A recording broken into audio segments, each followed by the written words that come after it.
પાટણ જિલ્લા crisis group તથા નાયબ નિયામક ઔદ્યોગિક સલામતી અને સ્વાસ્થ્ય મહેસાણાના સંયુક્ત ઉપક્રમે સિદ્ધપુર સ્થિત Indian oil corporation limited marketing terminal ખાતે એક મેગા ઓફ સાઇટ મોકડ્રીલનું સફળ આયોજન કરવામાં આવ્યું હતું. આ કવાયતનો મુખ્ય હેતુ કોઈપણ આકસ્મિક દુર્ઘટના સમયે વિવિધ વિભાગો વચ્ચેના સંકલન અને પ્રતિભાવ સમયની ચકાસણી કરવાનો હતો.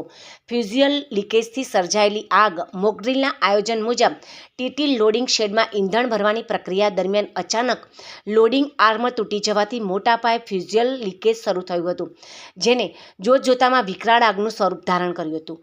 ઘટના બનતા જ ટર્મિનલ ઓપરેટરોએ ઇમરજન્સી એલાર્મ વગાડી પ્રાથમિક આગ બુઝાવવાની કામગીરી શરૂ કરી હતી.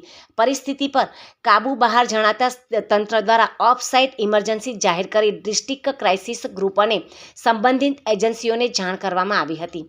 નિર્ધારિત સમયમાં fire brigade, police, ambulance, medical team અને સિવિલ તંત્ર ઘટના સ્થળે પહોંચી ગયા હતા. બે સામાન્ય દાઝેલા કામદારોને તાત્કાલિક મેડિકલ સારવાર આપી સુરક્ષિત ખસેડાયા હતા. સંયુક્ત પ્રયાસોથી આગ પર કાબૂ મેળવી લીકેજ બંધ કરવામાં આવ્યું હતું. તમામ પાસાઓની ચકાસણી બાદ ઓલ ક્લિયર સિગ્નલ સાથે મોકડ્રીલ પૂર્ણ કરાઈ જાહેર કરાઈ હતી.